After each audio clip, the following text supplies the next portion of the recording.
Welcome to everybody. Welcome from London. I'd like to welcome you to this e-meet and greet for Quantum Technologists panel discussion. Let's call it Christmas edition. And as it's also at a weekend, I would suggest, grabbing a cup of tea or a beer or something like that and relax for the session. So in a few minutes, we're going to hear from three views of quantum computing from three awesome experts, arriving at quantum computing from different paths. This will give a 3D perspective on actually applying quantum computing to address real world problems. Before I introduce the real experts, I have to confess that I've got a real sense of imposter syndrome here, and my reasons for being here are rather tenuous. Firstly, my main gig, I suppose, is building technology ecosystems, particularly around London, where I work with the Crick Institute and the Turing Institute and various other institutes. We're in the area actually where DeepMind is situated, and most of what I'm doing is building AI and deep technology ecosystems, particularly around health and life sciences. And my second reason for being here is that my son has recently completed his MSc in quantum technologies at UCL, and I'd like to get him gainfully employed. So if anybody has any ideas on that, please say in the chat. So before I introduce each of the panelists, I'd like to say, do put your questions into the Q&A. We'll look at what's in there after every speaker. We won't be enabling the voice, but all the questions will be, we'd love to have some Q&A from you that we can give to the panelists after each session. So on that note, I'd like to introduce our first panelist, and it's Dr. Araceli, I believe. Venegas-Gomez, that's a difficult one. Who is, sorry, Araceli is the founder of QURECA, and she's a recipient of the Optical Society Milton and Rosalind Chang Pivoting Fellowship to become a global ambassador for quantum technologies. She's a knowledgeable and dedicated quantum physicist and former aerospace engineer. She aims to provide a bridge between research and industry. To enable this, she has founded QURECA with the aim of supporting business and institutions to be part of the second quantum revolution. So I'd like to hand over to Araceli now to do her presentation. Thank you very much, Paul. Thanks for the introduction. It's like you gave all the introduction about my life. I don't know what I should talk about now. So I try to not to talk for a really long time, but I just wanted to give you an overview. That's what I want to. I want you today, you go home or you go to the bar if you're able to. We are not able to do that here. So what I want really to tell you is how I actually started to do all what is now QURECA and how I see it, like how I see this ecosystem from my eyes. So I want you to ask any kind of question. If you're just curious and you have any kind of question, is welcome. So again, I want also to thank everyone to organize this panel today. We discussed actually for quite a long time that we were going to have this panel, and now it's actually happening. So I'm really, really glad that we made it. Thanks again. So let's have a look now to the ecosystem. Let's think about any emerging technology. We are here about quantum, but let's just think about any kind of new emerging technology, how this works. You have the scientists, they develop this fundamental science, they do the research. And then at one point, this research can become innovative, can become applied to society, and we develop products out of this fundamental research into business, into industry. So we create a new market from fundamental science. This is how everything has been working forever. Now, it's not just academia and industry. We need to think how all this works. We need the government, we need the funding agencies, anyone who is putting the money into the fundamental science to actually develop the product. But then also the general public and people like, I guess, a lot of people today here, they are just curious about what all this means. And I think when we think about any emerging technology, it's really important that the language that we all talk in this ecosystem is the same. That's why it's so important that we understand what quantum in this case means. Now, what is different between quantum technologies and any other kind of emerging technologies is exactly the word quantum. And I guess that when people hear it, either they have this feeling, oh, it's really nerdy, I don't know what you're talking about, I will never understand, that's too difficult, or it's so awesome, even if maybe they don't understand the meaning of it. But quantum has this kind of weirdness, I don't know, excitement. Everybody loves it. Otherwise, we wouldn't be here today.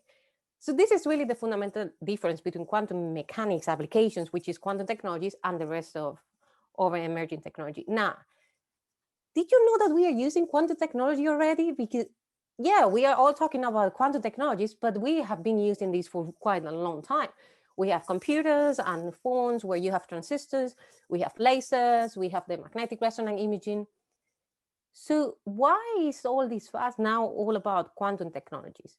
That you understand the difference between all this technology that is already based on quantum fundamental phenomena is that in the last decades, if you remember the system, in the ecosystem, the scientists were able to control matter at the quantum level at the single particle level. So instead of having a lot of photons, like in the laser, you are able to take one photon and do something with it. Or you take one atom and you do something with it. And that control, that engineering of quantum is what is making now the new world of quantum technologies.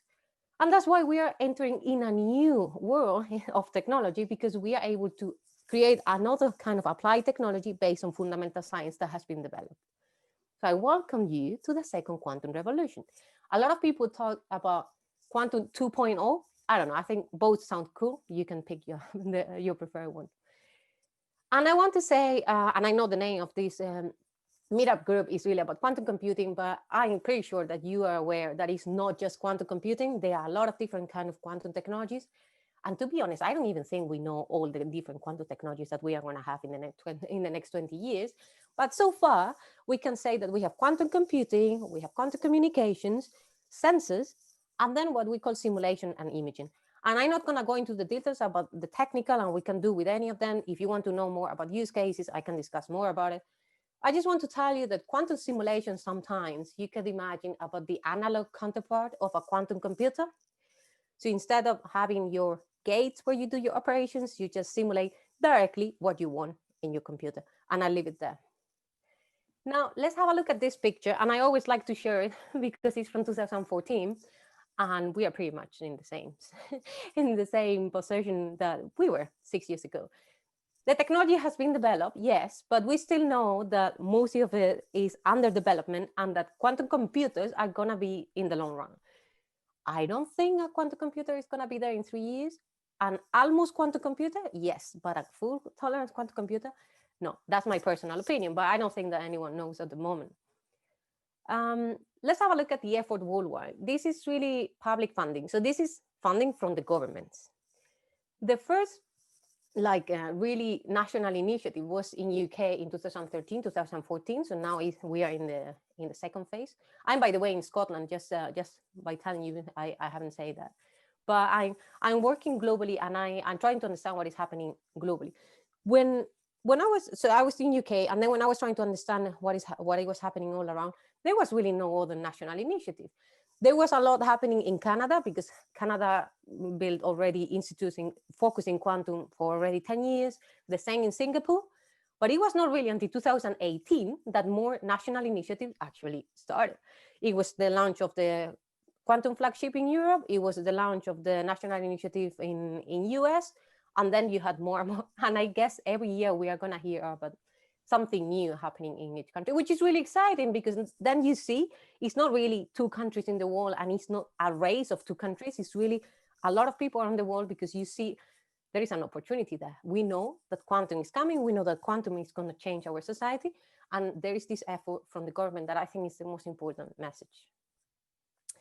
Now, how is the distribution of companies? And here I like to show this, because we are trying to update this every week or every month, depending on the number of startups. And it's true that this year has been crazy. It was like almost every week that there was a new startup created somewhere. And I think pretty much this is the last picture, because I guess December has been a little bit slowed down. But the message here, there are no big companies. So we don't have Google or IBM or end users like Airbus or any bank. We are talking about quantum startups. And this is telling you that there are quantum startups all over the world. And this is a very important message because we saw before the public funding, but this is really from the private mind that people are realizing that there is an opportunity to create this technology. And it's also the message that wherever you are, you have the opportunity to work in quantum. And to go a little bit more into detail, this is per country. So you see, it's not like a couple of countries or 10 countries, it's really all over the world. And this is really exciting because if you are wherever you are around the world, it means that there is an opportunity. Another thing to say here, and this is something that I realized in the last months or so, is a lot of people think that because there are a lot of companies, there are a lot of jobs everywhere. I think we are still in the very beginning, and I'm going to show you how we believe that the job market is gonna evolve. It doesn't mean that there are jobs everywhere. It means that there are companies everywhere, and at one point there will be jobs everywhere. This is how I see it. Now, if we look per sectors, you have here the quantum computing hardware, software, communication, then you have security, consulting services, and then enabled technologies that I believe we need to focus a lot because all kind of laser companies, cryogenics, vacuum systems, they are also part of the supply chain for quantum technologies. And if you're interested in finding a job in quantum, you can work for a laser company that is really a key enabler of the technology that is going to be a quantum computer or something in quantum communication. So it doesn't mean that if you want to go into quantum, you need to go to a quantum computing software company. This is really the message, because a lot of people think that they're interested in quantum. The only thing that you could do is learn how to program, how to do create algorithms. No, there are really a lot of ways. And if you have, I don't know, an engineering degree, you could also be part of this new quantum ecosystem. But it's true, if you remember, again, this ecosystem, there's a lot going on and there's a lot in the media. I didn't want to put a lot of things here today, but it's like, how can you believe everything that is written, right? So I actually started, like, I don't know, 4 years ago or so, trying to tweet only what I thought that it was true, because there were so many news and people were asking, is it true that quantum computer is going to do this tomorrow, or things like that? So we need to be careful with what is in the media. And now I'm going to tell you why I created one, or what I do now. When I moved, and Paul mentioned this before, I was an aerospace engineer and I moved from industry into academia, and it was the beginning of all this about quantum technologies. And I realized that there was really a different kind of mindset between academia and industry, but also there was a big difference if you talk to anyone, general public and government, and we really needed to create this common language that is this quantum for everyone at the end. And that's why I said there is a gap, and everybody knows that there is a gap between the stakeholders. But I was thinking, how could I actually bridge those gaps? How could I actually bridge the gaps between the different stakeholders in the community? That's how I got this fellowship from the Optical Society, and how I could actually found QURECA last year. So QURECA was really to create this common language that I mentioned before. QURECA means quantum resources and careers. And how I did this was really asking people for years, going to events around the world and asking scientists, people from the government, general public, and people from the industry, what do you think we need to actually push this market forward? And has changed so much. Since 2018, remember, there was almost just one national initiative. So if we look at the evolution in just 2 years, it's incredible. But we really need to be all ready for quantum, and we need to understand what quantum means, how we can create value. It's not the same impact for a bank that for a pharma company. How can we create value, and when is the value going to be created? So at QURECA, we offer different kind of services. We provide business development to quantum companies. Quantum companies that are just created and they need to grow. They need to gain visibility. They need to understand who could be their customers. Why? Because most of these quantum companies are created by scientists, and they are very good in developing the technology, but they don't have the business development capability. They don't have the experience, and it's just kind of to support them to go in to grow the business. Then we work on the other side of the equation. So with end users, how can we think about, if you're a bank or an aerospace company, how can you build your strategy? What do you need to actually build your strategy? And is it the time to build your strategy? And then we focus in training and resourcing. Remember, it was really about creating a common language. But to create a common language, you need really to train people. You need to provide a basis for everyone to understand what quantum means. The way we work is, we call it this quantum skills platform. We want that anyone who wants to go into a career in quantum, we provide training and then we place them into a job. So this is really the model that we are creating. And then we work with companies that want to hire people. We want to develop quantum leaders. And this is really, as people say, it's a marathon, it's not a sprint. And this is really what it is. It's just starting. And we need to understand that. It doesn't mean that any engineer right now could go into a job in quantum.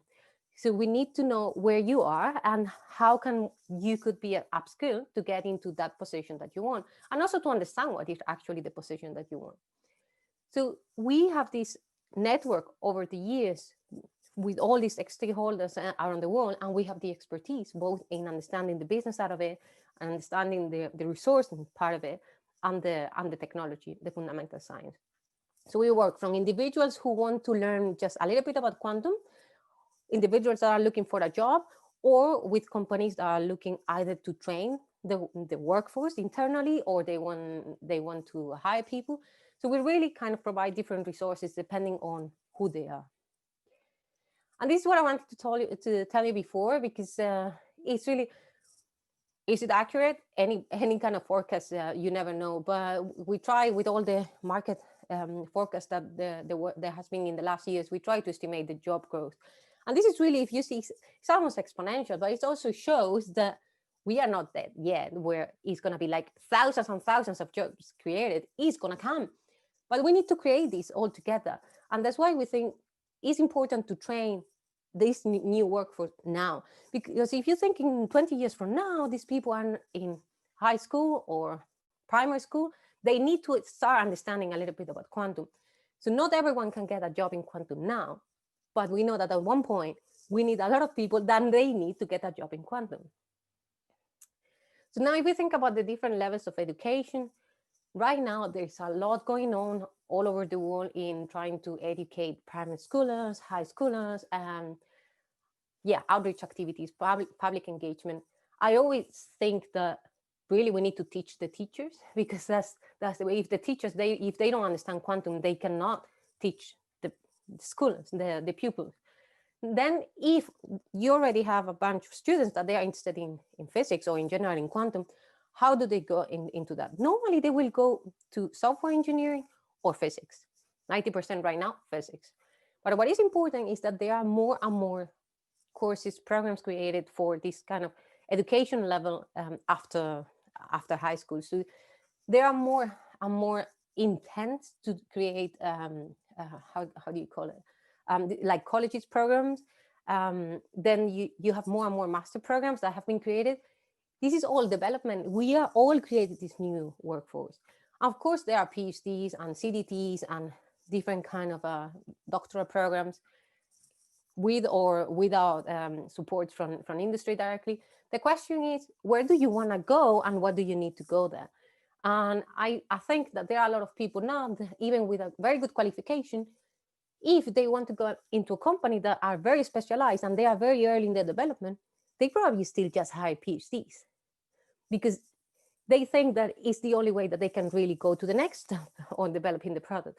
But this is gonna change. It can be next year, it can be in 3 years. But we need to really develop all this at the same time, which is, I think, the most difficult thing of all. If we think about QURECA, we really focus on the last part, on people that they just have a degree or they have 20 years of experience somewhere else and they want to go into quantum. So we want to upskill them to go into that direction. That's really our training and resources focus. But we focus in, we provide different kind of resources. It's not just these four kind of big services that I mentioned. We try to link you with different resources in general. So we provide our own online courses, and I'm really proud to say that we are going to launch our first online course probably before Christmas if everything goes well. And then we will have probably one new one every month from next year. We provide also tailored packages for companies that want to know more about quantum. So it's not the same tailored package, of course, if you are in a software company that if you are a bank. So we really need to understand your position, where you want to go, and we provide the training for that. We have different webinars, workshops. We try to connect with other people doing webinars and workshops, a lot of information. We have an events calendar that we try to link with other events calendars. So if you register for free in our website, you can go to events and you have a calendar and you can see all the different things going on in quantum every day. On the recruitment side, we provide recruitment as a service. We try to create career events, and we had one that it was really successful in October. And we are trying to, that was focused more on the UK, but we are trying to do this periodically next year because it was really successful.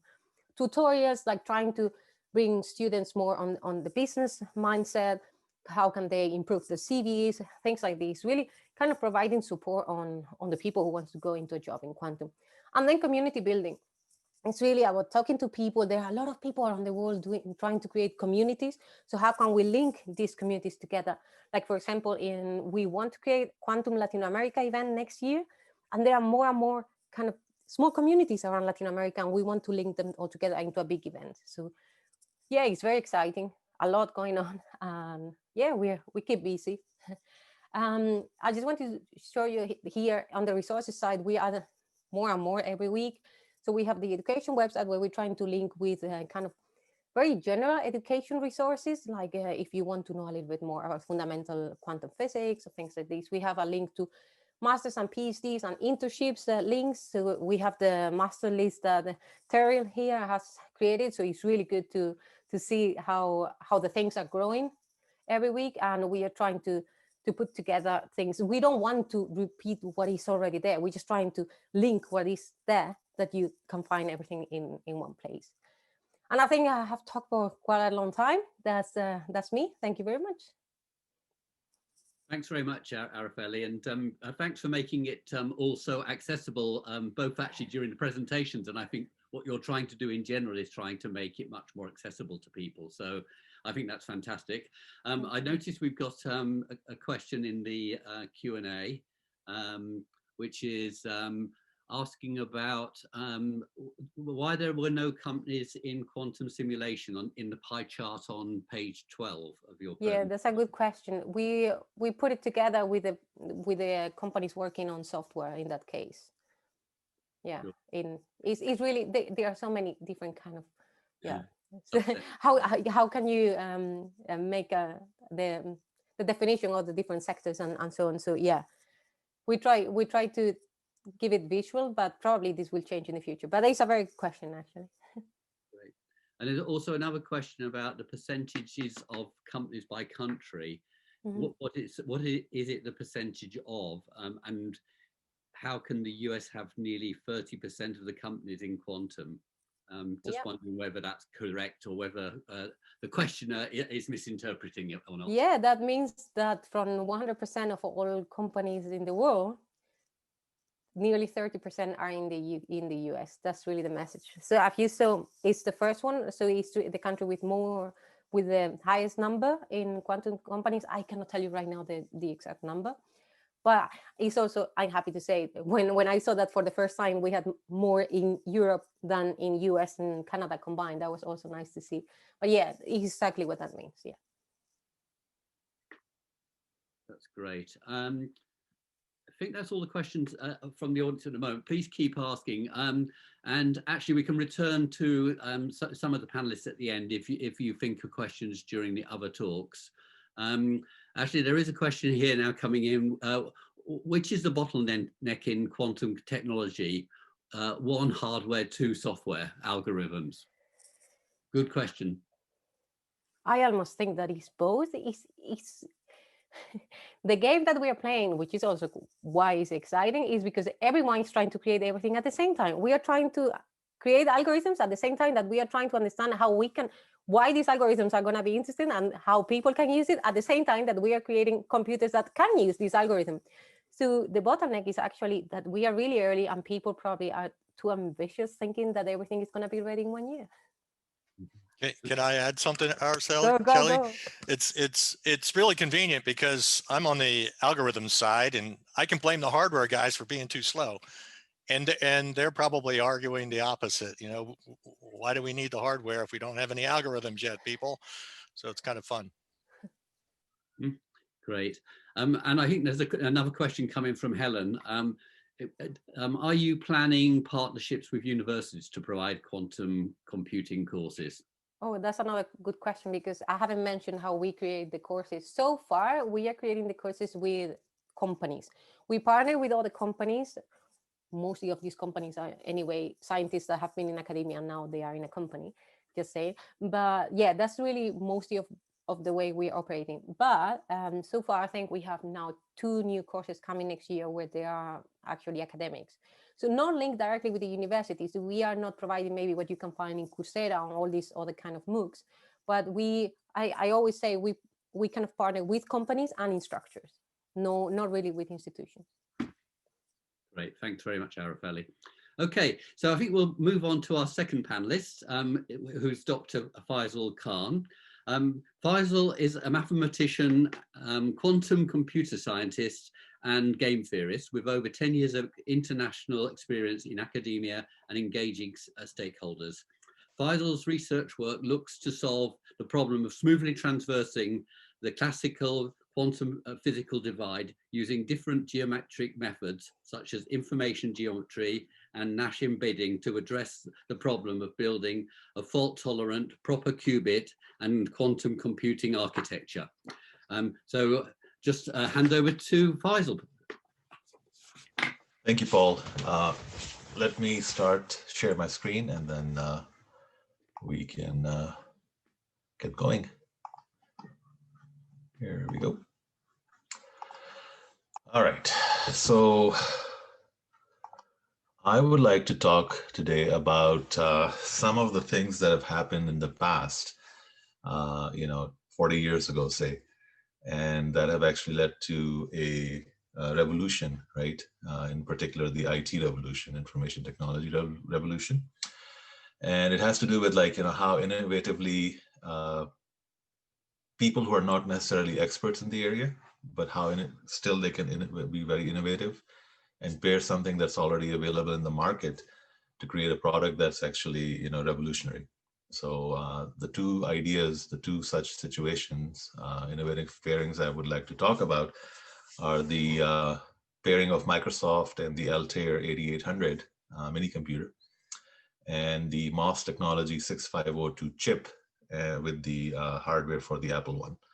And I'll end with some, very basic lessons for quantum technology ecosystem that might be, discernible here. Further introduction, which I think perhaps wasn't available at the time we shared this with my bio with Paul. I'm serving as the Chief Science Advisor for a quantum startup called Dark Star Quantum Lab. You can check out the website there.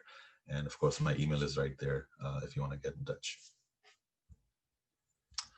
Okay, so very briefly, just in case, we have people who are new to quantum computing, what exactly is it, right? Well, so the idea here is that quantum computing is any kind of computing architecture which includes all the layers possible. One can think of hardware, software, machine language, firmware, network, etc., which is able to control properly and utilize quantum features. And I said proper quantum features because this is similar to what Araceli said. Quantum technologies have been around since the 50s, but they weren't really controlling single, quantum particles or quantum objects. And that's the goal here. So that's what I mean by control and utilize proper quantum features. These are features that manifest when you actually control single photons, for example, or single electrons, things like that. And of course, the idea is that once you control these features, you get enhanced information processing that is not currently available.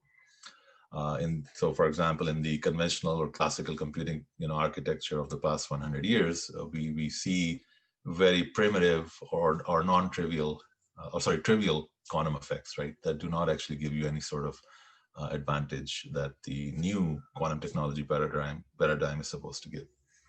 And so anything, so you would say a quantum computer is anything that manipulates quantum bits, right? So instead of saying photons or electrons, you could actually have more interesting quantum objects. So we'll call them quantum bits, right? You're trying to process or manipulate quantum bits rather than just bits of information. So this is a very rough introduction, of course, but I hope this will do what it's supposed to do. So now I'm going to jump into a timeline of electronic computing, because I think this is where some lessons can be, inferred for the quantum ecosystem. So I'll start with some examples of the early electromechanical to electronic computers development. This is from the 40s to the 1950s, and I think a very prominent example of such a computer would be Colossus, which Alan Turing helped with the realization, but did not actually invent it. It was invented by a gentleman named Tommy Flowers. Oh, by the way, I should also mention that most of these, these graphics and information can also be found on Wikipedia. So all I did here was kind of just, mine Wikipedia and put it together in a way that served my purpose. So it's a great resource. Please feel free to check it out. So this was, as you can see in the picture, there's this huge machine. It's partly electrical, partly mechanical. Before this device, you basically had mechanical computers, right? So something called the Babbage engine comes to mind from the late 1800s, which was purely mechanical, right? So Colossus could be said to be one of the very first, if not the first, device that combined mechanics with electronics and gave some advantages over what was available before. This was produced by Tommy Flowers, and it was put together to solve a particular problem that was raised by a mathematician named Max Newman at the Government Code and Cipher School at Bletchley Park. So clearly there's this idea that cryptography and encryption and making codes was a very fundamental task for these kind of devices. And it's reasonable because this was a turbulent time, right? First World War had just ended, and the Second World War was ongoing, actually, as people were working on these sort of devices. So a lot of people think that Colossus was invented by Alan Turing, but in fact, he invented something called bomb, I guess, is how you would pronounce it in English, at least. And this is the device that he actually used to break the German Enigma code, right? And this was the whole story that you see in the relatively recent movie that came out, Hollywood movie, named The Imitation Game. And it's a great storytelling, of course. There's a lot of discrepancies, but that happens with movies, right? So you can always go back to the source and read more about it. It's very inspiring, of course. And Paul, of course, lives close to the Turing Institute, is it now? Oh, yeah. So this is Alan Turing of the same, fame. So, again, the point is to show this picture, which is, huge. It's a huge device, and it's got all sorts of mechanical devices kind of embedded in there. And there's some electronics going on in the background, right? So you'll see the theme here. The reason I'm bringing this up is because I want to get the point across that the computing that we're so used to, personal computing, right, and how it's ubiquitous today, had very humble beginnings, as you can see, right? They were very humble and very big, right? And not easy to control. Then, you go follow the timeline and you see something called the ENIAC, which came about. It's short for the Electronic Numerical Integrator and Computer. And this was the first programmable electronic, you could say fully electronic, general purpose digital computer. So in the previous two examples, we see an emphasis on specific problem solving, right? These are mathematical, code-oriented, code-breaking oriented devices. This is something which is more general. In today's parlance, in the quantum ecosystem, we say universal quantum computers, right? So this was akin to that in some sense. It was Turing complete, which basically means it could solve, it's universal, right? And it could solve a large class of numerical problems through reprogramming. So this was another big thing, right? You could program it and then reprogram it again, right? It wasn't just custom built to solve one particular problem or family of problems. Amazingly, it was used for calculating Monte Carlo simulations for problems, including the design of the hydrogen bomb, right? Now, whether it was successful or not, I didn't look into that. Perhaps it was, but I think the point to be made is that Monte Carlo simulations is something that people are trying to study on the NISC generation, right? The current generation of quantum computers. So it's an interesting parallel. Moving along, we see in history that after the ENIAC, we had these things called BINAC and Univac 1. And the pictures on the screen from left to right are respectively BINAC and Univac 1. The nice thing about the Univac 1 was that it was universal, it was automatic, right? And it was commercially available, right? And you could do digital stored programs on these things. So this is important, right? I mean, it's automated, which is great. You don't have to plug in wires manually, which is how the D-Wave machine, which was put forward, I think back in 2010 or something like that by the Canadian company, quantum computing company D-Wave, was in fact very much like, ENIAC or iterations before, where you would have to plug things in manually. That was called programming, right? You wouldn't have to do that here with the Univac. It was commercially available, which is how D-Wave is now available as well. You have, and of course, other quantum computing platforms are available commercially. We'll talk more about that perhaps later. But this is a development that was very important, I think, for the development of commercial use of computing.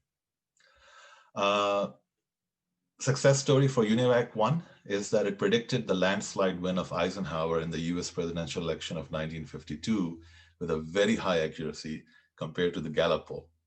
In fact, the story is that, it was so accurate and so surprising a result that the media actually suppressed it and went ahead with what the Gallup poll was saying. And only after they actually realized, when Eisenhower won, they came clean and said that actually the machine had predicted very accurately. So this is the kind of killer application, right, that people are probably looking for right now in the quantum computing, ecosystem for one of these quantum computing platforms that are available out there. So moving on into the 60s and 70s, you start seeing mini computers, right? And so these are smaller than the mainframe computers, mainframe computers being the ENIAC and Colossus, for example, we just looked at. And you would like to probably have a definition, right? So the definition is that any computer that costs less than $25,000. This is the 1970 definition of a mini computer.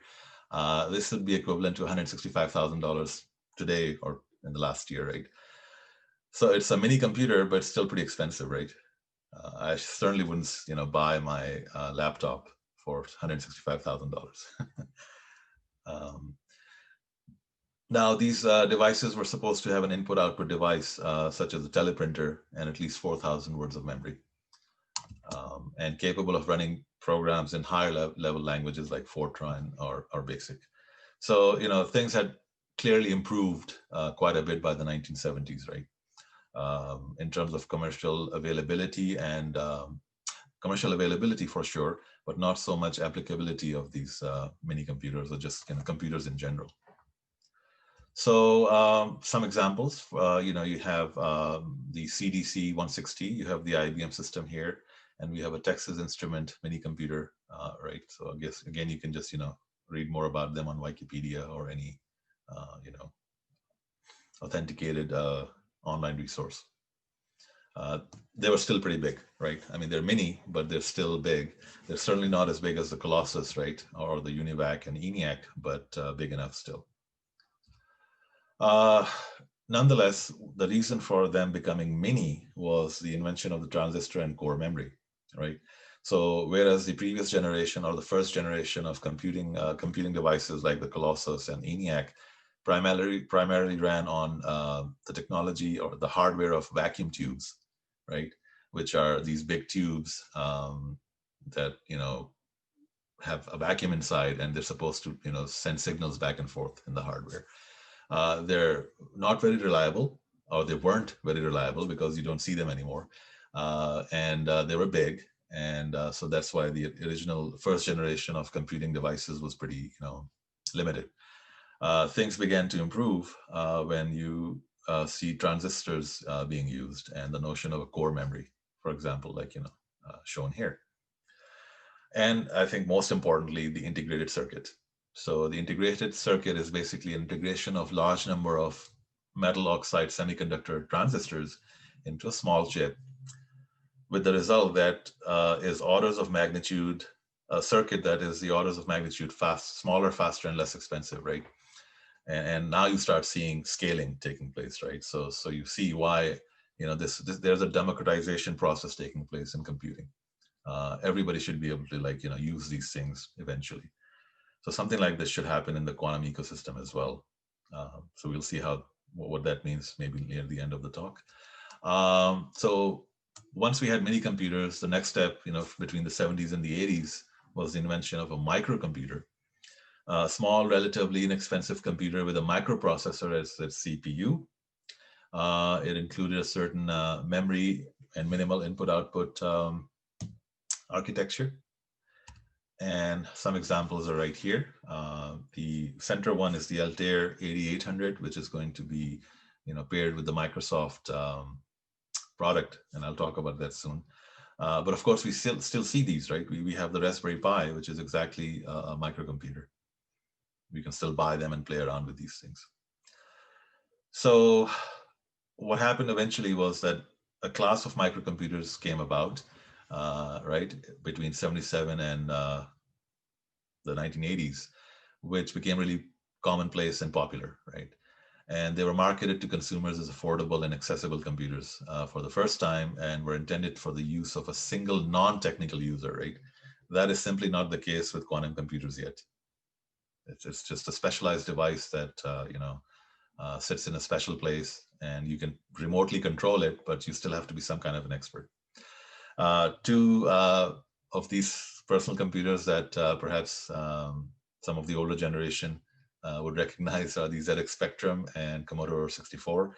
ZX Spectrum was something I played with when you know, back in the early 80s. My brother had one, and it was the, you know, 4K memory on it, which was like considered to be top of the line, and, you know, amazing. But they had some really good games that you could play on them. You would load them into your computer using a tape recorder, a cassette, right?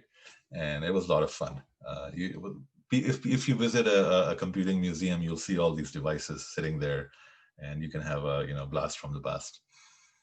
But anyway, moving on into, you know, what this means. Well, what this means is that once you start seeing microcomputers, and before you start seeing Commodore 64 and the Spectrum, there was something going on, right? And what was going on was people were coming up with innovative pairings, right? So see, the Altair 8800 was a microcomputer available in the market.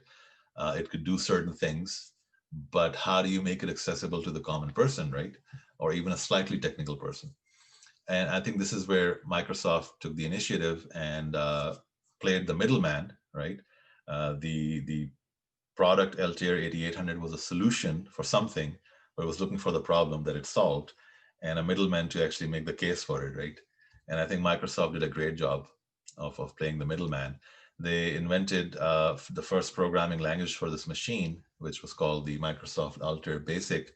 And it was Bill Gates, Paul Allen, and Monty Davidoff who put it on a tape, right? Kind of the one that you see in the picture that came along with the cassette, right?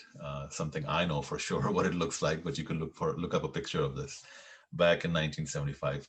But the idea was very innovative, right? It's something that not everybody would have thought of doing, but somebody did. And what it led to was the development of programming ecosystem, right? You could program these things, you know, these pieces of hardware that were more easily available now, all of a sudden. Well, not all of a sudden, it took several decades, but they were there. So what's the lesson for quantum computing ecosystem here? Well, it's the one that everybody's, you know, kind of learned already, it seems like, because the lesson is develop software for quantum computers, right? I think Araceli might be able to provide some insights here. How many of the companies she mentioned are actually working on software, right? Developing software for quantum computers, even though quantum computers don't really exist, right? They're more like the ENIAC or the Colossus at the moment, right? So yeah, they exist, but not really. They're not commercially, you know, available or usable, right, at a personal level. But it is the trend. It's the trend because, you can just walk into it. There's no investment necessary except for, knowing how to program. There might be some investment needed, but it's pretty low. And of course, the big guys, IBM and Microsoft, etc., many others among them, are selling their own quantum software as a major component of the quantum ecosystem. So you see IBM Q, right? And Microsoft has Q Sharp programming environments. But again, what are they programming? And again, the question is, it's not like that I'm saying quantum computers don't exist. What I'm saying is that quantum computers exist, right? And we have to be careful in distinguishing what's what. And I think the big thing, and I think Araceli reflected this in one of her statements, currently, and I'm maybe I'm just being a bit making a strong statement here, but I'll go with it. I don't see any meaningful economic benefit coming out of this effort, right? Where are the jobs, right? That sort of thing. But anyway, let's move on to the question of whether this is a success story for the quantum computing ecosystem. I would argue no, right? Because not until the hardware catches up and there's something inherently quantum about this, the device that you are trying to program, will you can't say that this is a winning combination for the quantum ecosystem. In particular, note that the software that's out there for, upcoming or even the existing noisy generation of quantum computers, there's nothing inherently quantum about it, right? It's just a device. It's a way to communicate with the quantum device. So when you say quantum software, it's a misnomer. I think it's a little misleading. So we have to be careful, not to read too much into that. There's something called quantum-inspired algorithms. This is a meet-in-the-middle situation where you try to modify algorithms that allow them to, give improved performance. The motivation comes from, looking at quantum algorithms. The two good quantum algorithms that are provably, to be quantum are the Shor's factoring algorithm and the Grover search algorithm. So people try to use them in a classical sense on the existing, conventional computing paradigm. It's a good step forward because you can actually see some, incremental performance, enhancement, which is great. But ultimately, the scope is limited because the whole point of having a quantum computer is so you can run quantum algorithms on them, right? You can run quantum algorithms on a classical computer, but it'll eventually choke up, right? It is the whole point of having a quantum computer is so you can run a quantum algorithm on it without, seeing the exponential choking up or slowing down of the device. But nonetheless, I think it's a good approach. Quantum-ready software is another idea that's motivated by this sort of combination of Altera 8800 and Microsoft. And the idea is that you're developing software that's going to be ready for running on quantum computers proper when they are available, right? Now it's similar to saying, okay, I'm going to put the cart before the horse, right? That's not a bad idea necessarily. Maybe it works sometimes, right? This approach, but one thing to note is that none of the electronic hardwares that came about in the 1940s and onwards that we just talked about, it doesn't seem to me, at least, that there was any significant work before their invention on software. So it wasn't like people who were developing these devices in the 40s and 50s and onward, not 40s and 50s for sure, were looking at some software considerations, right? Keeping some software considerations in mind and saying, oh, let's develop the hardware so it works according to this software, consideration. So I think there's a lesson there for the ecosystem, quantum ecosystem as well. So my own, approach is, or understanding is, or belief is, if you will, is that the computing hardware, whether it's quantum or classical, is as good as the hardware of its electronic components, right? So that's just my approach. Now, it would be great to see whether the initiative that's being, put into developing quantum software is going to influence the development of quantum hardware. It's an open question as far as I can tell. Would be good to know if there's any influence. All right, so I'm going to quickly move on to the next, innovative pairing that I have in mind, and then try to wrap up quickly. Apple One and the MOS Technology 6502 chip produce this particular quantum, conventional personal computer, the Apple One. This is what it looked like. And that's the MOS 6502 chip, right? And if you open up the original Apple I, this was the hardware that Steve Wozniak came up with for this. There's a nice layout of these chips in there, and of course, a particular architecture that connects everything together, just to show a picture of it. This is what it looks like in a museum today, right? And these are actually not supposed to be there, these slides, but anyway. I want to talk about the great and powerful Woz, Steve Wozniak, right? The inventor of the hardware for the Apple I computer. So among other things, he developed a method for mapping large amounts of data on a floppy disk, right? So this was a very interesting innovation that led to a lot of good things, commercialization-wise of computing technology. This is another thing he invented. And he invented a TV typewriter, right? So you could use your regular TV and connect it to your computer that you just bought, right? So there was no overhead of having another specialized terminal. So this was a great innovation that I think led to the commercialization and rapid use of computers back in the day. The chip that made everything happen was this particular one, and it was introduced in 1975, was the least expensive microprocessor on the market. It was initially sold for less than 1/6 of the cost of competing hardware, including the Intel 8080, right? Its introduction caused a rapid decrease in pricing across the entire processing market. Why? Because it not only was it cheap, but it yielded 10 times as many good chips as the competition. So when you produce these hardware chips, there's a huge number of them that are faulty. So now, of course, faulty qubits come to mind, right? So this was a big step forward where there weren't as many faulty ones as the competition was looking at. And of course, speaking of competition, the Altair 8800 used the Intel 8080, which wasn't as effective or cheap. So what's the lesson for the quantum ecosystem here? Well, from what I understand, at the moment, beyond 2 qubits, no quantum hardware platform is properly quantum, right? That's available out there. What that means to me is that none of them can implement Shor's and Grover's algorithm in a meaningful way. This is the golden test for something to be quantum. Expensive to design. You have to invest millions of dollars to get going. So it's not that easy. What the focus should be here then? How do we improve the situation? Well, we need fault-tolerant qubits and error-resistant hardware architecture, right? These will be as good as the understanding of how to smoothly traverse the classical quantum divide. So I'm kind of blowing my own trumpet here. But I think it doesn't have to be me. Everybody should look into this, right? This is not conventional computing anymore. This is quantum computing. You're basically going down to the fundamentals of matter and physics itself. So we need to understand how to do that in a smooth way, right? Without any errors creeping up. If we study this, we'll get some insights into what materials we should use, right? Should it be metal oxide silicon or should it be something else? And there'll be more insights if you kind of look at it carefully from a more formal mathematical point of view. Okay, now is this a success story for the quantum ecosystem? I would say yes. I'll give a strong yes, because the lesson is that you have to reduce the cost of qubits and hardware so that Wozniak and Jobs type people can do their magic in their garages, right? All this IT revolution happened in a garage, right? It wasn't at IBM, it wasn't at Microsoft, it happened in a garage. And what happens in a garage is that you cleverly interface what's available affordably and effective, right?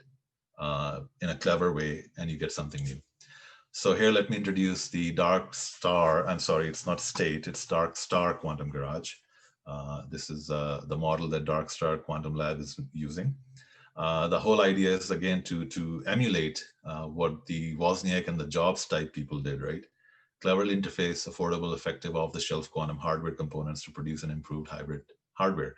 Now, as Araceli said, quantum computing is not the only quantum technology out there. There are many others, right? And some of them are cheaply available. So I'll leave it up to you guys to figure out what they are. But let me just give you a hint. QRNG and QKD, these are technologies used in a cryptographic setting, and there's some interesting things that can be done with that. And this is something we are hoping to, and actually, I would say we have already done at Dark Star Quantum Lab.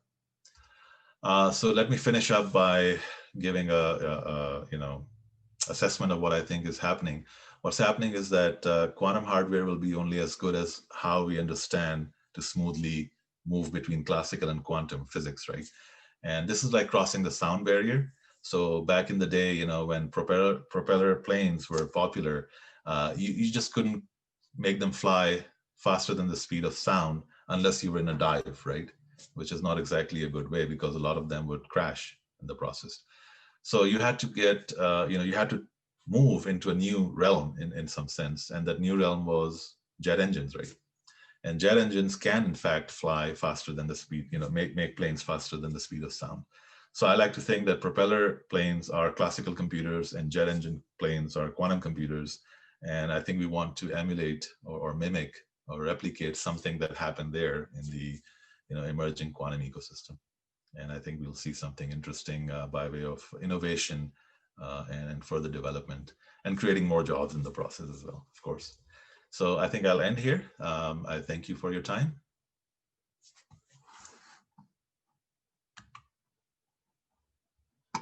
Sorry, I was on mute. Thanks very much, Faisal.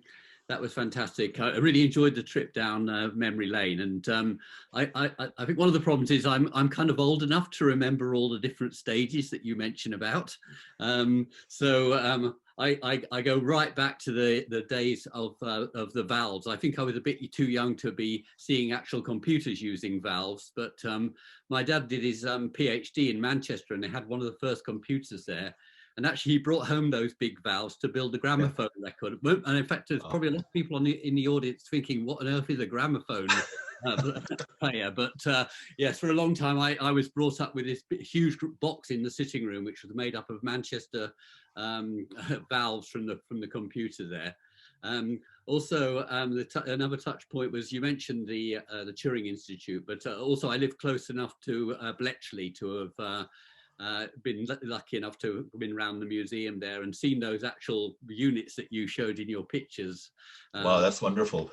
Yeah. And I think Araceli mentions in the chat that a visit to the Computer History Museum in Silicon Valley is also worthwhile. Yes. But I certainly recommend Bletchley for a trip if you're in the UK. It's a great place to visit. We have got one question here that I can see at the moment, and we may have some more from Sahil, and he's asking saying really that a good amount of the quantum stuff at the moment is around the software. Is it really due to the kind of the high entry costs that getting involved in the hardware side of things? And he's saying, as a material science mechanical engineer, having interest in quantum computing, how should he approach his career in quantum computing? Any tips on that? I'm guessing the answer is yes, it is expensive to get involved in hardware, but perhaps you could say more. Yeah, thank you, Paul. Yeah, so absolutely for Sahil, to address your second comment first, or question, I suppose, how to approach hardware, I suppose, right, in quantum computing. It is expensive to get in, right, because it requires a lot of experimentation and testing of materials. In fact, maybe the invention or creation of new materials, right, which would exhibit the right properties, which will allow you to actually have a qubit which doesn't just fall apart within very small amounts of time, right, and doesn't really do anything.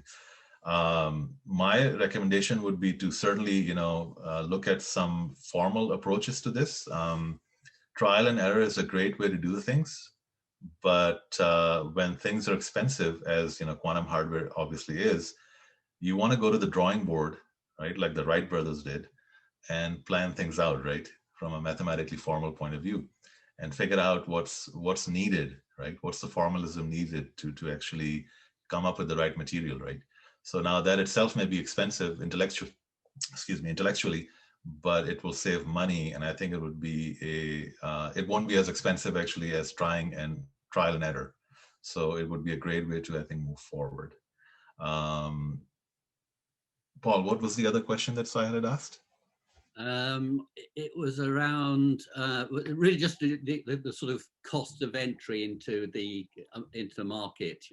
Is hardware developed because it's is software developed because it's less expensive than getting involved in hardware, really? I think that was Yeah, I would say that's exactly what's going on. Exactly. It's just cheaper, right? It's just easier to get in and say that, yeah, hey, I'm a part of the ecosystem. And I'm not criticizing that. It's great. It's a good thing to do.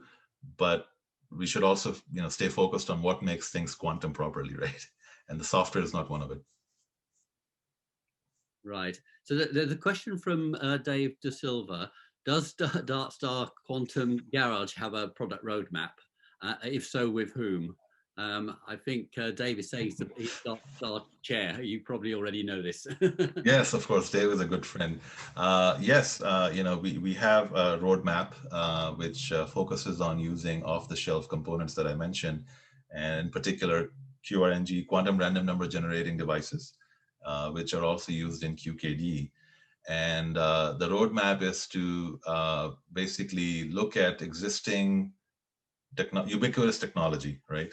Let's say a smartphone or something, and see how we can interface these things together so that quantumness is not lost, right? The quantum advantage is not lost in the process of doing that. And of course, the next question would be, can we pull a Steve Jobs and Steve Wozniak on this product, right? And so certainly we're looking to do that. We are, in talks with the U.S. military right now to see if that organization would be a good place to get funding, of course, right? Because funding is important. So I hope, Dave, that answers your question. Thanks, Faisal. Also, another question is, could you perhaps give examples of how math formal system is a needed step, if that makes sense? Sure, yeah. So in fact, Paul, you mentioned Nash embedding when you were introducing me, yep. Right? That is one, if not the only one, I would argue, formalism, mathematical formalism that tells you how to go from the quantum realm to the classical realm and back smoothly, right? Without the noise that we see. And this is the work of the Nobel laureate John Nash, who was famous for his, there was a movie that came about 20 years ago about him, Beautiful Mind. And, he had an interesting character and a personality. Anyway, so he was famous for some work he did in game theory, but his related work that's, I think going to be very useful in this effort would be the Nash embedding work. This comes from differential geometry and information geometry. So those are the, buzzwords, if you will, or technical words you could use to look up what's going on or what might be possible with this sort of stuff. This is something I personally am working on right now, and I hope to take it to, where it's supposed to go. Thanks, Faisal. And a question from Jay Carr, which is, I think quantum computing for the peripheral devices of classical computers may be the smooth way of implementing, but still synchronization between quantum information is the problem. Is this so? Yeah, exactly. It's like, when you connect two devices, one of them is somehow quantum and the other one isn't. How do they talk to each other, right? So yeah, we're looking for a middleman here too.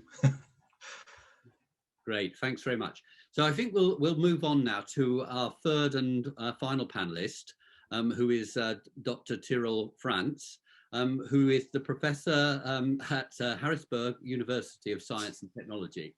Dr. Frantz will talk about his personal journey pivoting from classical computing to quantum computing. He has a fascinating background in areas as diverse as cybersecurity, M&A, social network analysis, organizational behavior, and software development. His talk will include some perspectives on the larger ecosystem of the quantum phenomenon, both technically and socially. Over to you, Terrill. Okay, thank you, Paul.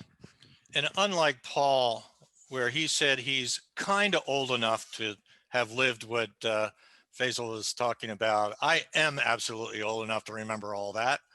And, that's part of the message I like to bring to everyone listening today is part of that journey. And I'm going to keep it short.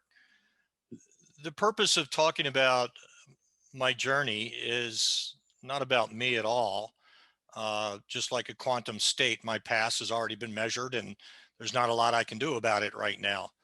But I what I'd like to do is I walk through an abridged version of 60 some odd years, is really try to get you to think about where you have come from and the experiences that you have had so far up to date, and think about it in a way that helps you decide, work out what your strengths might be, what your passions might be, etc.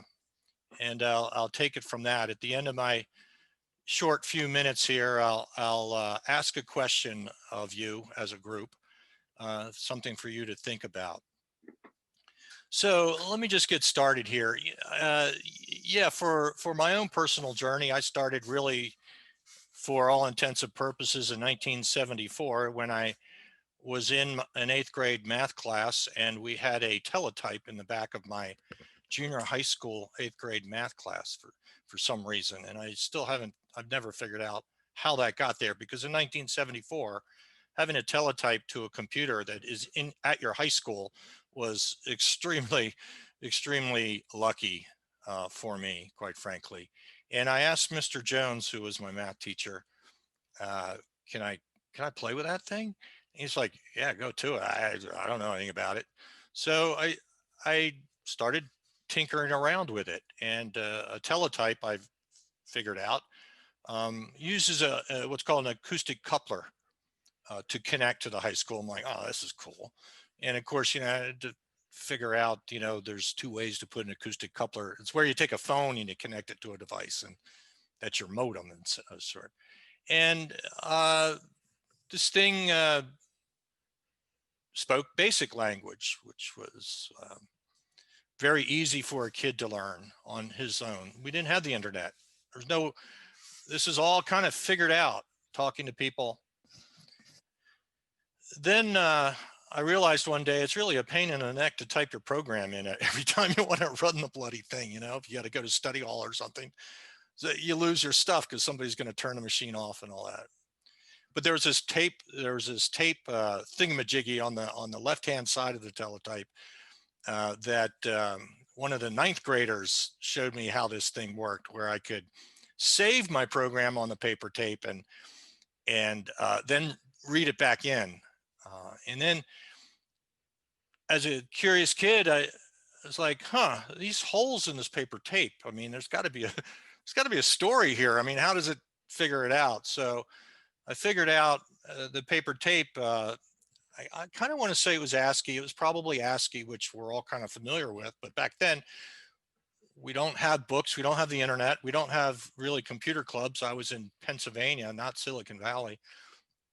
So I kind of figured it out. I'd hit a bunch of A's and like, okay, that would come out on the tape. This is an A and all that kind of stuff.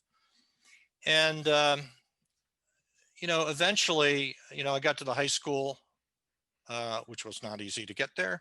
But I got through junior high school, got to the high school, and actually saw the computer itself. And it was a Wang computer, W-A-N-G, which I to this day, I still don't know what number it was. I don't think it really had numbers in those days, but it was a box about the size of, I don't know, a microwave, I guess. But at high school, it had cassette tape. Like, oh. So I asked Steve Witham, who was the senior. He was the only other kid in the high school who knew how to run the thing, Steve. And he showed me how to save programs on tapes and all that kind of stuff. And, so I can go on forever, and I don't want to bore you on this kind of stuff. But I guess the takeaway from the early part of my journey was that we were in a world where information about these computers was not everywhere as it is today. But what I did uncover for myself is the willingness to take your curiosity and dig and put 2 and 2 together, knowing you don't have all the information. I'm more mechanical about it now because I've been trained to think this way. But in those days, I can't explain. I didn't do it on purpose. It was just what I had to do. But you take pieces of information. It's like this huge puzzle, and you get bits and pieces of information. How to put a end of character on a print statement in BASIC, and how to create a tab character and all that kind of goodness. But you know, it was like, you're kind of like one guy out there trying to figure it out. And over time, you know, magazines started to appear. So PC Magazine, and boy, I don't remember the names of them anymore, but they would have like code in there,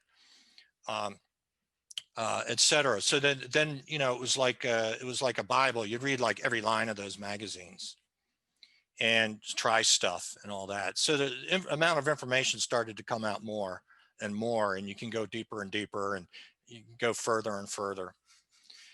Anyway, I can go on forever. Let me just shorten this up a bit.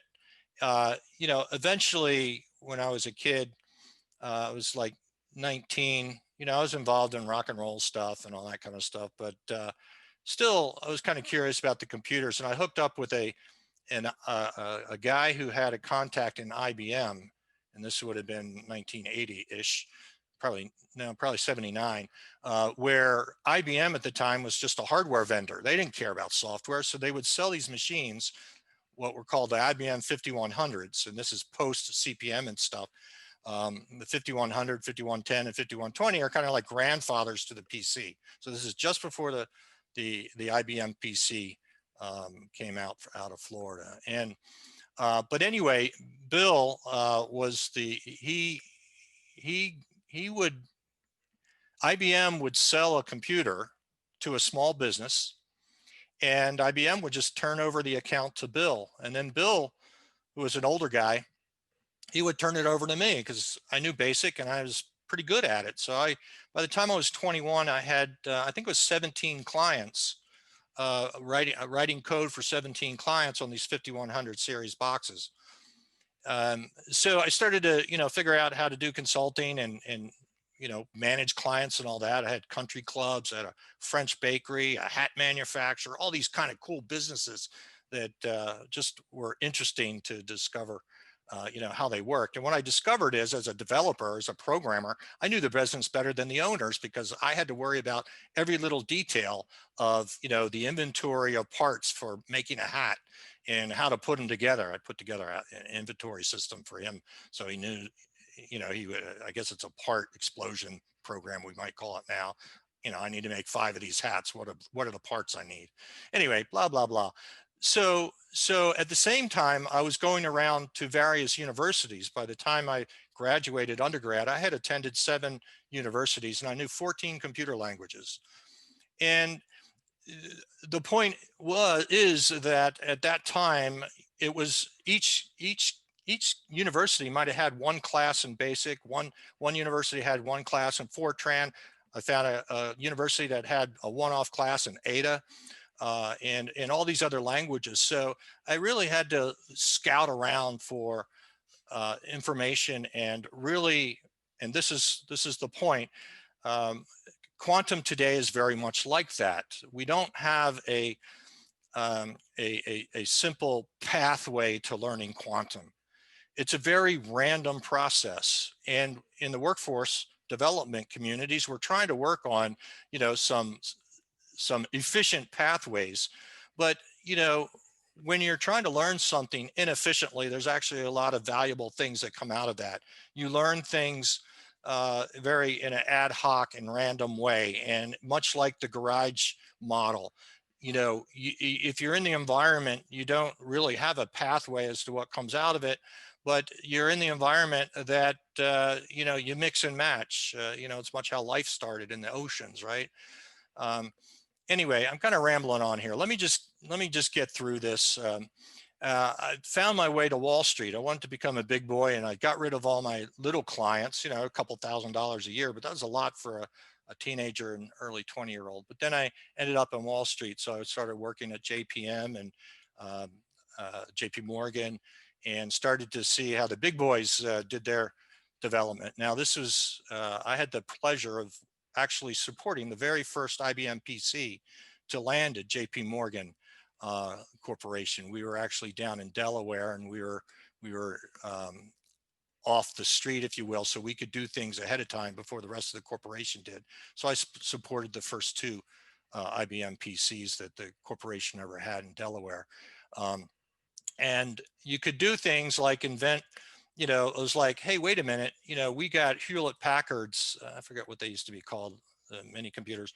And I figured out, well, wait a minute, I got an RS-32 connection with an IBM PC. Well, I can just turn this into a terminal and start downloading data from what we called the mainframe. It was really just a mini at the time. But now I could start to create on the fly Lotus 1, 2, 3 spreadsheets. You just by pushing a button where the data would come down from the mainframe to the IBM PC, and it would, you know, I'd store it as a, I forget what Lotus used to be in their file extension names, but anyway, it would create that Lotus file, and then you just open the bad boy up, and there's all your mainframe data. Point is that this is something extremely trivial today, but back then it was rather it wasn't like. The managing director came down from New York City to see what I had done, and you know, she stole the idea, but that's okay. I was just a 20-year-old. Anyway, so I worked my way through the street. Worked at Morgan Stanley for many years, Morgan Stanley Investment Bank, all on the IT side. Got out of IT a little bit. Started to do more management sort of things. Ended up in Hong Kong and China and all that. Finally, you know, I had an MBA, and I started to see in the year 2000, the notion of an IT programmer was going away. There was a big move towards outsourcing and all that good stuff. So I started to prepare for leaving IT and got a degree in EDD and organization change. So that's the organization side of my brain. I finished that degree. I left Morgan Stanley to do my dissertation there. I ended up as a postdoc at Carnegie Mellon in the School of Computer Science, which is a huge lucky strike of luck, although I kind of engineered it. Long story short, as a postdoc there, I took all the classes because these are the people that invent stuff. They're right there, they're teachers, and they're people whose office is next to you, and finally ended up with a PhD in computer science from there. I left there, and what I do in my PhD is I model organizations. So I specialize in organizational mergers, post-merger integration of people. But then I went to China, worked at Peking University as a professor there in the business school. So I focused in on more of the business aspects of mergers and acquisitions. And then I don't want to get political, but anyway, China ran its course. We decided to move back to the United States, and now I'm at Harrisburg University. I landed here teaching cybersecurity because the market was there. When I got here quickly, I ascertained that the market of cybersecurity, if you look at the number of companies, you look at the number of researchers, it's just too crowded. And then fortunately, by luck, somehow through cybersecurity, Shor's algorithm got on my radar, and I've been working myself down that rabbit hole ever since. So what I hope you were doing instead of listening to me during this time is thinking about your journey that you've taken over your years. A few of you I know online here are a few years older than me, but many are younger. But we've all had these different trajectories of our lives, whatever basis you want to measure it. But what I find really fascinating and really exciting, and what I really hope that you give some thought to, is all of these journeys right now for all 60 or 70 of us have brought us to here at the same time, doing the same thing, and maybe listening and thinking about the same stuff. So I find that super fascinating. So if you think about a quantum system, this has already been measured. These states have already been measured. But what I really want to ask you to do, each one of you, and hopefully you do this every day. Of course, I just kind of screwed up my drawing here. But what is most important to me and for our ecosystem is what your journey looks like from today, right now, this hour on. This, of course, is in a superposition state, to drop some vocabulary words. We're all in superposition. And so what are you going to do in that next step to meet your goals, your personal career goals? Some of you may never want to go for a job, but what I'd ask you to do is think how you can contribute to this system here, the paths of other people going through this system. And it's a very abstract's important in quantum computing, abstractness is. It's a very abstract thing I'm asking you to do, but what I'm hoping you will do is take some time to reflect, think about, you are in a superposition, your future is in a superposition. And so when you do your measurements, where do you want those measurements to be? What do you want those outcomes to be? I'm suggesting that you get involved in the ecosystem here, just like, you know, the living things at the bottom of the ocean near those hot sprouts, you know, get engaged in this ecosystem, not just as a passive participant. Many of you I recognize in the attendance list, but try to be a active participant. Try to throw some of your ideas into this, if I may steal the term, this garage model, because that's how this is going to be. It's going to be super interesting, but that's also how we'll get to maybe what we might call the promised land, where we have some really cool devices doing some really cool things for our society. So I'm going to get off the drawing board here because I think the most valuable part of a panel is the randomness and the mix of the panel and the participants. So I hope this was of some value to you. I'm asking you to really think about your journey. What are your strengths? What are your weaknesses? What do you like to do? And really focus in on what you're going to do next in this quantum space, because we really need your input. See this? See all these colors up here? When people talk about diversity of an ecosystem, this is what I'm talking about. This is what I think about, not race or all this other political stuff. What I think about is the variety and different histories that each one of us brings to the table. That is what's going to make this soup taste pretty good. And don't think that your particular squiggle here is not of value. It is. Anyway, feeling the imposter syndrome coming on, I'm going to turn it back over to our moderator, Paul. Thanks very much, Terrill. I think that was incredibly inspiring.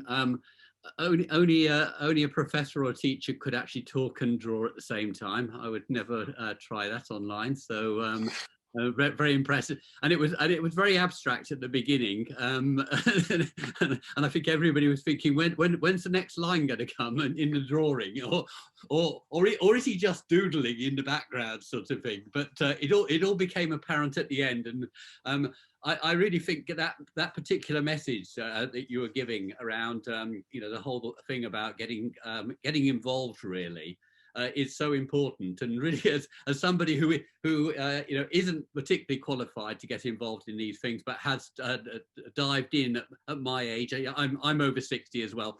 You know, I really think anybody can learn these, can get involved in some way or other. You don't need to be a PhD.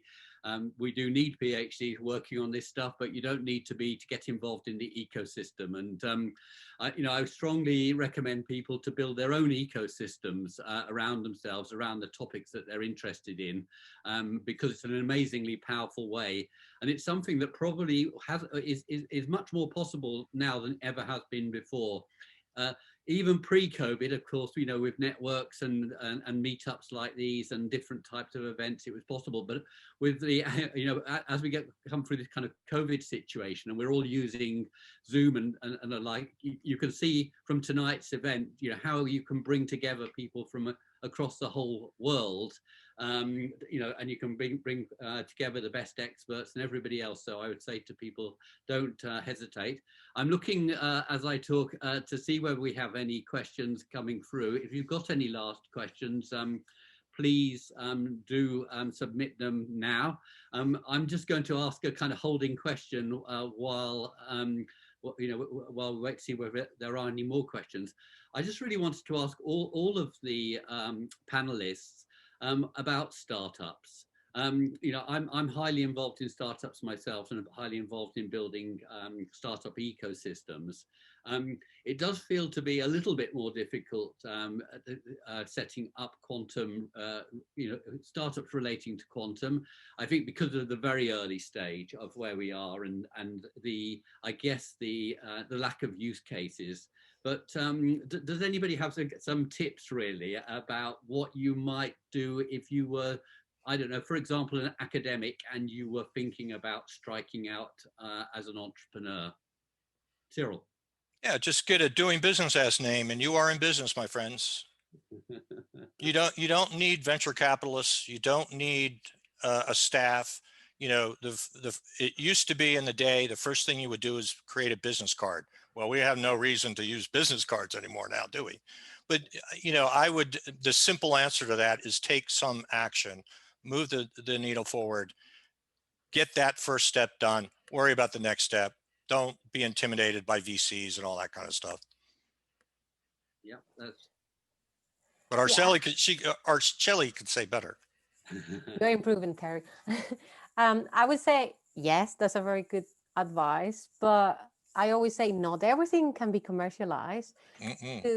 There are a lot of ideas, and I have seen these more and more now over the years, that people have a lot of ideas, but then how many are actually good ideas? And you have to think about the business at the end. This is what you want to build. And I would suggest if you can really talk to, I don't know, your knowledge exchange department at the university, anyone who has business experience who can really assess whether this idea can actually be visible in the market. That's the most important thing. Thanks very much.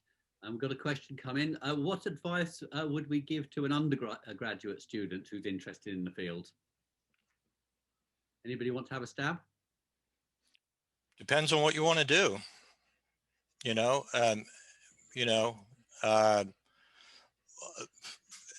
I used to have an easy answer for that, and then somebody corrected me, because it is a function of what you want to do. Do you want to be do you want to develop algorithms? Do you want to develop, networks? Do you want to work with, do you want to go to marketing and sales? That's my short answer.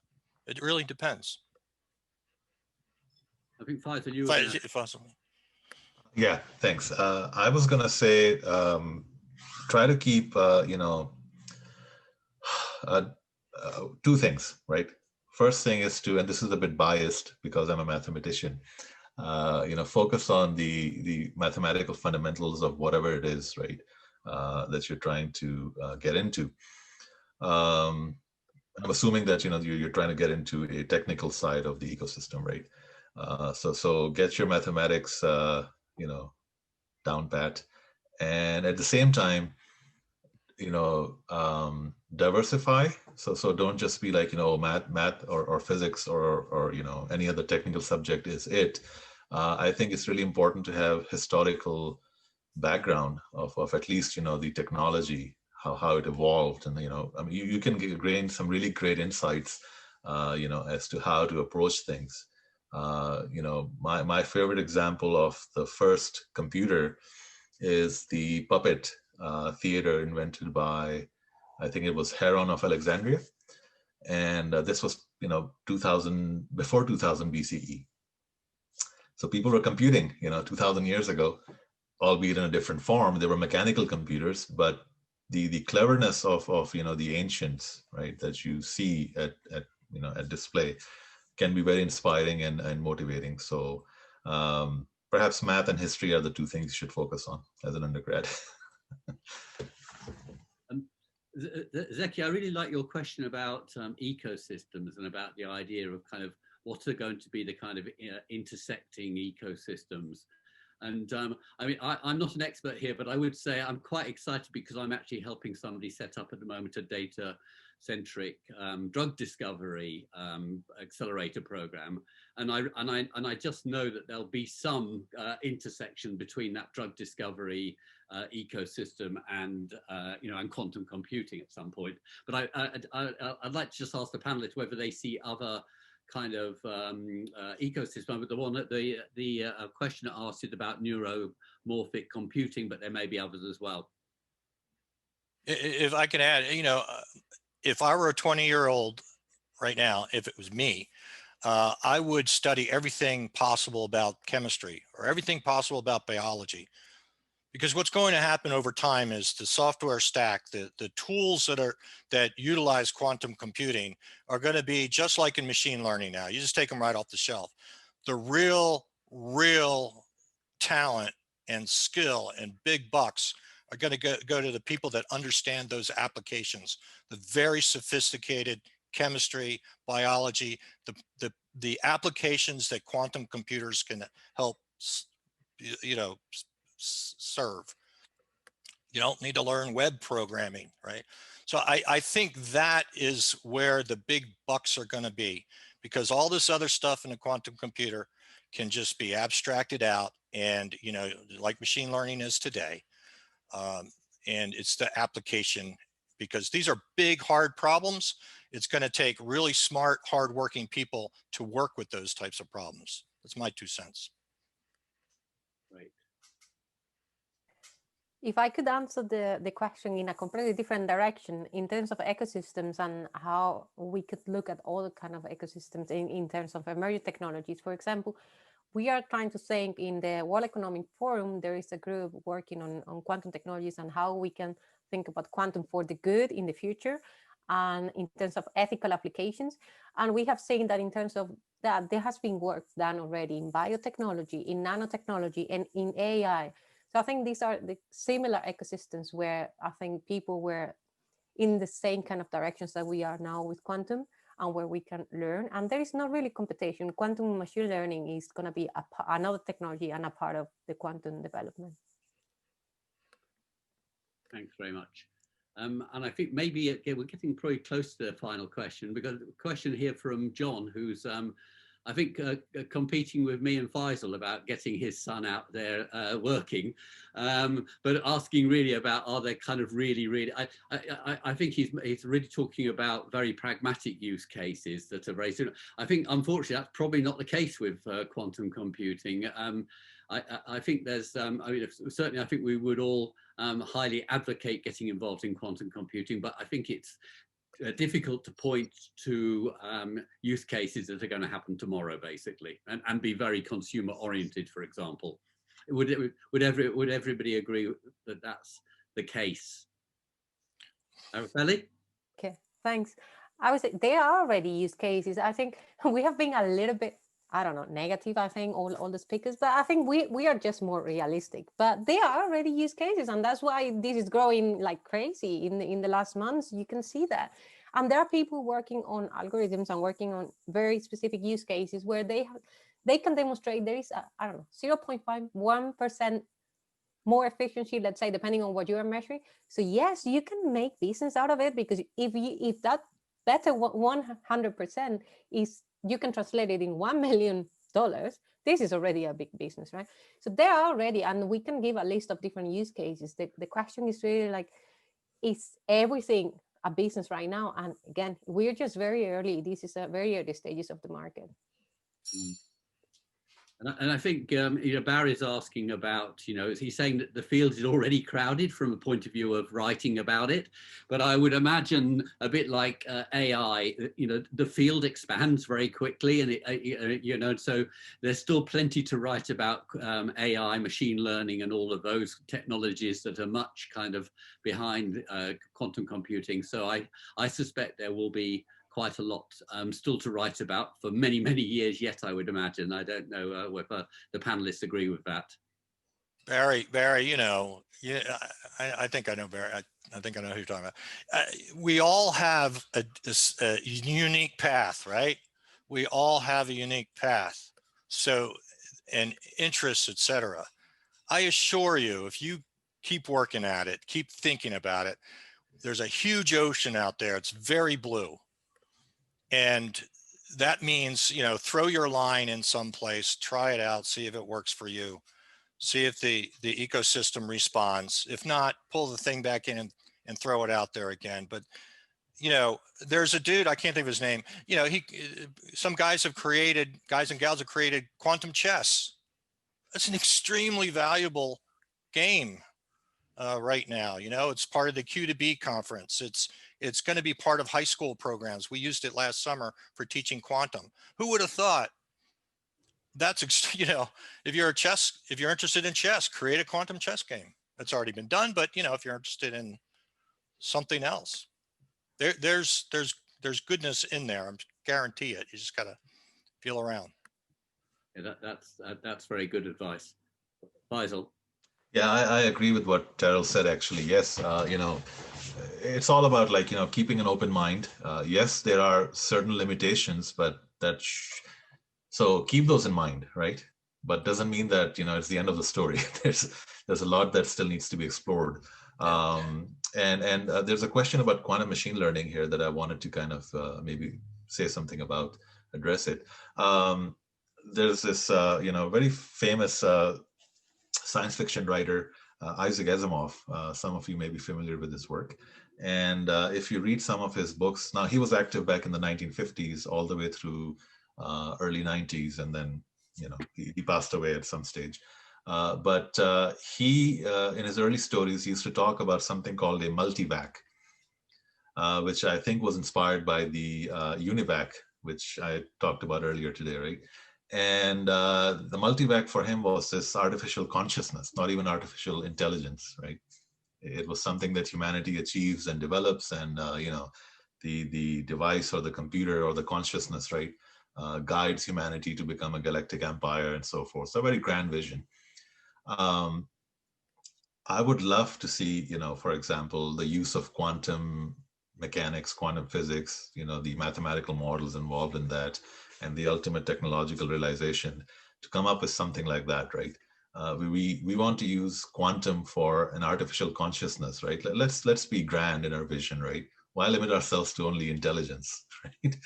I think that's one area where people can get into. I saw things like neuromorphic computing, you know, and there's the whole idea of quantum biology, right, that people may or may not be familiar with, but it's a subject founded by, you know, two fathers of this subject are John Joe McFadden and Jim Al-Khalili, you know, good professors and scientists based in England.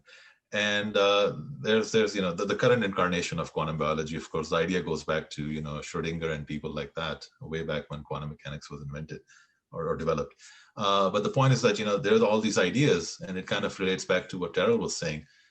Go out and you know, put it all together, and you know, it's an open playing field right now. So keep the limitations in mind, right, so that we don't have any, you know, big disappointments. But keep looking. I mean, there's a great ocean out there. Absolutely, big blue. Yeah, let me just add on. You know, many of you know have run across me either through my meetups or whatever, right? I'm the Quantumapalooza guy. So Quantumapalooza, many people know me for that, and all I do is keep track of all the meetups and you know, throw it on a website. So it's an only global list of all the events going on around the world having to do with quantum. It's a small piece, it's a small activity, but it does help people. So many of you I know visit it. So, you know, another thing, as I saw in that blue ocean, nobody's keeping track. You know, everybody asks, well, where are the master's degrees? Particularly the Indian community. There's a lot of interest there. So I just took 6 months, figured it out. Now I got a list of you know, the master's degrees. So that's part of the ecosystem, helping the ecosystem out in whatever way you want. I'm a frustrated concert promoter, so that's why I have meetups. So it doesn't have to be, you know, you creating rocket fuel or anything like that. You know, anything that you know, Google is already working on. There's all these little things that you know, come together as Hillary, you know, creates a village or an ecosystem. Araceli, right? If I may, I mean, she did that world tour with her grant, right? And so she's got clearly a global perspective on it. So you see how what she's doing there. We all can do that. Terrill, are you seeing the question there from Zeki in the Q&A? If not, I'll read it out to you, but it's a little bit, a slightly longer question there. Which one is it? Go ahead, read it out, man. Right, so Gotta put you to work. the question is particularly for Terrill, but also for the panel. Regarding recent Gaussian boson sampling experiment from China, do you think that at some point will there be quantum processors with different physical systems adopted by different countries, and would this hurt or help the commercialization efforts? Yeah. I find it interesting. I come from, I lived in China for 15 years. So that's one of the things I'm thinking about writing about, by the way, going back to Barry's question, for example. But it's very interesting, the race going on between China and the West, if you will. China is definitely on the lead when it comes to networking. According to the quantum networking people, they tell me that they got us beat. And we're in the West, we're more focused on quantum computing. If you think about that, and I may be digressing here, but because some of those terms I'm not quite enough familiar with to talk about, but what China is doing when it comes to quantum security and all that, what they're doing is they're focused in on the network side, so that even if you do get a quantum computer, you won't be able to, you won't be able to figure out, you won't be able to break the encryption. Whereas the West, we're focused on a quantum computer to break encryption.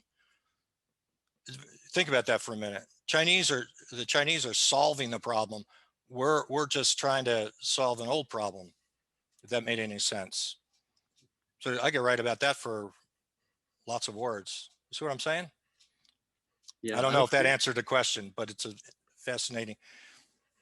Yeah, I remember, Terrill, that I worked for a company that did both the encryption and the things to break the encryption. That's usually quite a good market for them, because they first of all they sell to one side and then to the other. But anyway, on that note, and before I thank the panelists, I'd just like to mention that we've got a quantum boot camp planned for probably around about April next year, and the idea would be to bring together people from diverse backgrounds in a kind of sort of 4-day hackathon type format, and probably with a number with 5 or 6 challenges, which might be around sort of hardware, software, maybe some sectors like drug discovery and so on and so on. Stick everybody in a room together, and given that it will almost certainly be virtual, I think I was going to say it was in London, but it won't be in London at all. It will just be on here, on the internet. So I'll get some details out as it develops, and anybody interested in that. But I'd like to, first of all, I'd like to thank all the people who've been involved in the organisation of this. So people like Amaluk and Deb and Helen, for example. And then I'd also like to, of course, thank our really great panelists today, Araceli, Faisal and Terrill. And I'd like to thank the audience for such a great turnout on a Saturday at the weekend, just before Christmas, when you should be doing your Christmas shopping. And hope you enjoyed your cups of tea and beers while you were watching. And thank you very much, everybody.